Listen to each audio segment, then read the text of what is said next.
আসসালামু আলাইকুম। Technique easy এডুকেশনের পক্ষ থেকে আপনাদের সবাইকে স্বাগতম জানাচ্ছি। প্রিয় শিক্ষার্থীরা, সপ্তম অধ্যায় অসীম ধারা, এই অধ্যায়টির সংক্ষিপ্ত প্রশ্ন আমরা সমাধান করছি। এই মুহূর্তে আমাদের সামনে যে প্রশ্নটা রয়েছে এখানের মধ্যে বলা হলো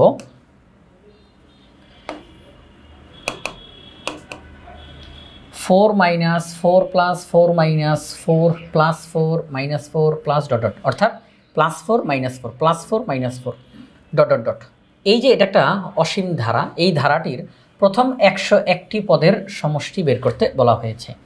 তো ধরি, এখানে ধরার তো কিছু নাই, আমরা দেখতেই পাচ্ছি যেটা প্রথম পদ এ, তবে ওই যে এ যে লিখছি মানে প্রথম পদ 4 আর আমরা প্রথম পদকে এ বলি, তাহলে বলবো ধারাটির প্রথম পদ হচ্ছে 4 সাধারণ অনুপাত, অর্থাৎ দ্বিতীয় পদকে প্রথম পদ দ্বারা ভাগ করব, তাহলে -1 হয়।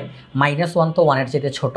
তো এখন আমরা ধারাটির 101টি পদের সমষ্টি বের করব। কারণ আপনি যদি এখানের মধ্যে দ্বিতীয় পদকে প্রথম পদ দ্বারা ভাগ করলে যা আসে, তৃতীয় পদকে দ্বিতীয় পদ দ্বারা ভাগ করলেও তাই আসে, চতুর্থ পদকে তৃতীয় পদ দ্বারা ভাগ করলেও তাই আসে, সুতরাং এটা গুণোত্তর ধারা। এটা কি ধারা? গুণোত্তর ধারা। তো গুণোত্তর ধারার সমষ্টি বের করার কিন্তু দুইটা সূত্র আছে। কখন কোনটা ব্যবহার হবে সেটা হচ্ছে আর এর মানের উপরে ডিপেন্ড করবে। আর এর মান যদি 1-এর চেয়ে ছোট হয় তাহলে এক রকমের সূত্র, আর এর মান যদি 1-এর চেয়ে বড় হয় তাহলে আরেক রকমের সূত্র। তো আমরা দেখতেছি এখানে আর এর মান -1, এটা 1-এর চেয়ে ছোট, তাহলে আর এর মান যেহেতু 1-এর চেয়ে ছোট, তাহলে এখন সূত্রটা অ্যাপ্লাই হবে a × 1 - r⁴n divided by 1 - r। যখন আর এর মান 1-এর চেয়ে ছোট হয় তখন এই সূত্রটা অ্যাপ্লাই করতে হয়। তো আমাদেরকে বলা হয়েছে 101টি পদের সমষ্টি, তাহলে ওই n এর জায়গায় 101 বসবে, কারণ ওই n দ্বারা মূলত পদ সংখ্যাকে বোঝানো হয়। কয়টি পদের সমষ্টি আপনি জানতে চান? আপনি যদি 5টি পদের সমষ্টি জানতে চান তাহলে ওই n এর মান 5 বসবে। আপনি যদি 11টি পদের সমষ্টি জানতে চান তাহলে ওই n এর মান 11 বসবে। তাহলে এখানে বলা হয়েছে 101টি পদের সমষ্টি, তাহলে ওই n এর মান হিসাবে 101 বসবে।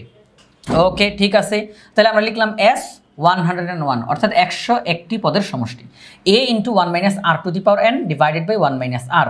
তো a মানে হচ্ছে প্রথম পদ, তো প্রথম পদের মান 4, 1 - r, r মানে সাধারণ অনুপাত, সাধারণ অনুপাত -1, আর এই যে n যে দেওয়া, n মানে পদ সংখ্যা, তো 101টি পদ, 1 - r এর মান। এখন শুধু ক্যালকুলেশন করার পালা, এখন শুধু ক্যালকুলেশন করার পালা। দেখেন, পাওয়ার যেহেতু বিজোড়, তো 1-এর পাওয়ার যতই হোক 1 1ই থাকবে, 1-এর পাওয়ার যতই হোক 1 1ই থাকবে।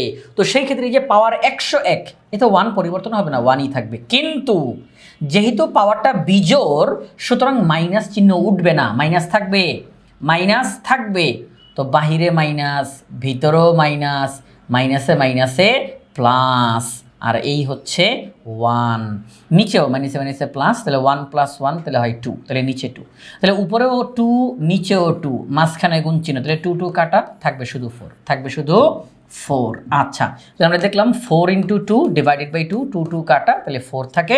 তাহলে এই যে যেই ধারাটা এখানে দেওয়া ছিল সেই ধারার প্রথম 101টি পদের সমষ্টি হচ্ছে 4। তো এখন আপনাদের নিজেদের প্র্যাকটিস করার জন্য এখানে প্রশ্ন দেওয়া হয়েছে, একদম একই রকমের প্রশ্ন। আমরা যখন যেই প্রশ্ন সমাধান করব ওই রিলেটেড আপনারা যেন আবার নিজেরা প্র্যাকটিস করতে পারেন, এই জন্য অতিরিক্ত প্রশ্ন দেওয়া হয়েছে। এই যে নিজে করো, এখানে 2টা প্রশ্ন দেওয়া হয়েছে, আশা করব আপনারা অবশ্যই অবশ্যই সমাধান করবেন ইনশাআল্লাহ। পরবর্তী যেই প্রশ্নটা এখানে বলা হলো 4x - 4x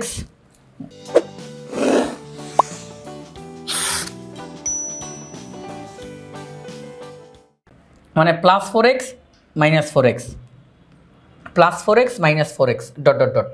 এই ধারাটার 3n পদের সমষ্টি কত?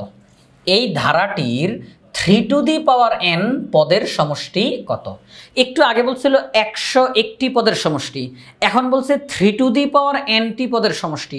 অর্থাৎ ওই যে আমরা সূত্রটা যে অ্যাপ্লাই করেছিলাম a × 1 - r⁴n divided by 1 - r, এই যে এখানের মধ্যে n, প্রিয় শিক্ষার্থীরা একটু খেয়াল করি, সবাই খুব মনোযোগ দিয়ে খেয়াল করি।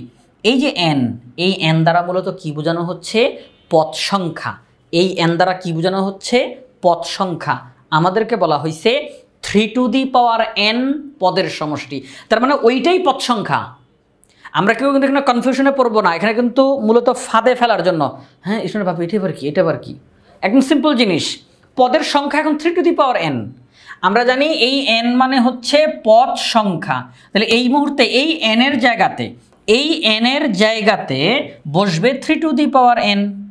ঠিক আছে, 3 টু দি পাওয়ার n বসবে, এই যে 3 টু দি পাওয়ার n। প্রিয় শিক্ষার্থীরা, হ্যাঁ, কোনো কনফিউশনের জায়গা নাই, এটা একদম সিম্পল জিনিস যে আমরা জানি r এর পাওয়ার হিসাবে পদ সংখ্যা বসে। এখন যেহেতু পদ সংখ্যা 3 টু দি পাওয়ার n, তো সুতরাং r এর পাওয়ার হিসাবে 3 টু দি পাওয়ার n বসবে, 3 টু দি পাওয়ার n। ঠিক আছে, একদম সিম্পল জিনিস। ওকে, ঠিক আছে, তাহলে আমরা এখন যেভাবে করে অঙ্কটা করার কথা সেভাবে করে করবো। প্রথম পদ 4x, r এর মান হচ্ছে দ্বিতীয় পদ ভাগ প্রথম পদ, তাহলে -1, -1 এর চেয়ে ছোট, তাহলে আমরা 3 টু দি পাওয়ার n সংখ্যক পদের সমষ্টি এখন বের করব। তো এখন a into 1 minus r to the power পদ সংখ্যা 3 to the power n divided by 1 minus r। এখন আমরা ক্যালকুলেশনটা করে ফেলি, চলেন ক্যালকুলেশনটার রেজাল্টটা বের করি। এখানের মধ্যে দেখেন যে বিষয়টা, সেটা হচ্ছে r এর মান কত -1, a এর মান কত 4x, বসাই দিলাম, সব জায়গায় মান বসাই দিলাম। এখন একটু সবাই একটু খেয়াল করি, 3 টু দি পাওয়ার n এর মান কেমন হবে? 3 টু দি পাওয়ার n এর মান সব সময় বিজোড় হবে। 3 টু দি পাওয়ার n এর মান সবসময় বিজোড় হবে কেন? সবাই একটু খেয়াল করি, 3 টু দি পাওয়ার n যদি এই n এর মান স্বাভাবিক সংখ্যার ভিতর থেকে আসে, এবং স্বাভাবিক সংখ্যার ভিতর থেকে আসবে, এই n এর মান যদি স্বাভাবিক সংখ্যার ভিতর থেকে আসে, তাহলে n এর মান প্রথমে 1 বসবে। n এর মান যদি 1 বসে 3 টু দি পাওয়ার 1 তার মানে 3, n এর মান যদি 2 বসে 3 স্কোয়ার তার মানে 9, n এর মান যদি 3 বসে তাহলে 3 কিউব মানে 27, n এর মান যদি 4 বসে 3 টু দি পাওয়ার 4 তার মানে 81। তাহলে আমরা দেখতেছি সব বিজোড় 3, 9, 27, 81 সবগুলো বিজোড় সংখ্যা। তার মানে 3 টু দি পাওয়ার n দ্বারা মূলত বিজোড় সংখ্যার দিকে ইঙ্গিত করা হচ্ছে। 3 টু দি পাওয়ার n দ্বারা মূলত বিজোড় সংখ্যার দিকে ইঙ্গিত করা হচ্ছে। ওকে, তাহলে যেহেতু 3 টু দি পাওয়ার n এটা দ্বারা বিজোড়কে ইঙ্গিত করা হচ্ছে, তাহলে এই মাইনাসটা উঠবে না, আর 3 টু দি পাওয়ার n কার পাওয়ার হিসাবে আছে দেখেন, 1 এর উপরে আছে, এই যে 1 এর উপরে। আচ্ছা, যেহেতু 1 এর উপরে 3 টু দি পাওয়ার n আছে, তাহলে কি এই 1 কোনো পরিবর্তন হবে? 1 two the power 3 to the power n, এখন কি এই 1 5 হয়ে যাবে? এই 1 9 হয়ে যাবে? না, 1 1ই থাকবে। অর্থাৎ 1 এর পাওয়ার হিসেবে যাই থাকুক না কেন 1 1ই থাকবে, কোনো পরিবর্তন নাই। তাহলে আমরা জানি 3 টু দি পাওয়ার n এটা হচ্ছে বিজোড়, সুতরাং মাইনাসটা উঠবে না, মাইনাসটা থাকবে, আর এই 1 এর কোনো পরিবর্তন হবে না, কারণ 1 এর পাওয়ার যাই হোক 1 1ই থাকে। আচ্ছা, তো ভিতরেও মাইনাস বাহিরেও মাইনাস, এই যে ভিতরেও মাইনাস বাহিরেও মাইনাস, তাহলে মাইনাসে প্লাস 1 প্লাস 1, ঠিক আছে, আর নিচেও 1 প্লাস 1 তার মানে 2, ওই আগের অঙ্কটার মতোই। তো 2/2, এই যে কাটাকাটি, 2/2 কাটাকাটি, আর এই হচ্ছে 4x রয়ে গেল, 2/2 কাটাকাটি করলাম, 4xটা রয়ে গেল। তাহলে আমাদেরকে যেই প্রশ্নটা দিয়েছে, এই যে ধারাটা আমাদেরকে দিল যে +4x -4x +4x -4x ধারাটা, এই ধারাটির 3 টু দি পাওয়ার n পদের সমষ্টি হচ্ছে 4x। এখন ঠিক হুবহু একই রকমের আমাদেরকেও প্রশ্ন আরও সলভ করতে দেওয়া হয়েছে, যে নিজে করো। আশা করব অবশ্যই আপনারা এগুলো বাসায় প্র্যাকটিস করবেন ইনশাআল্লাহ। তো প্রিয় শিক্ষার্থীরা, এই যে আমরা সংক্ষিপ্ত প্রশ্নগুলো সমাধান করলাম, এই প্রশ্নগুলো বাংলাদেশের সর্বপ্রথম পূর্ণাঙ্গ ডিজিটাল সহায়ক বই ইজি হায়ার ম্যাথ বই থেকে আমরা সমাধান করেছি।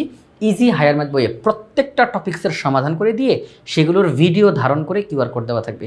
শিক্ষার্থী যখন প্র্যাকটিস করতে থাকবে, অনুশীলন করবে, যদি কোনো একটা অঙ্কতে সমস্যা হয় বা কনফিউশন তৈরি হয় বা একটু কঠিন লাগে, পাশে থাকা কিউআর কোড স্ক্যান করার সাথে সাথে ওই নির্দিষ্ট টপিক্সের সমাধানের ভিডিও তার সামনে চলে আসবে। এটা শিক্ষার্থীদের জন্য অনেক বেশি উপকারী হবে।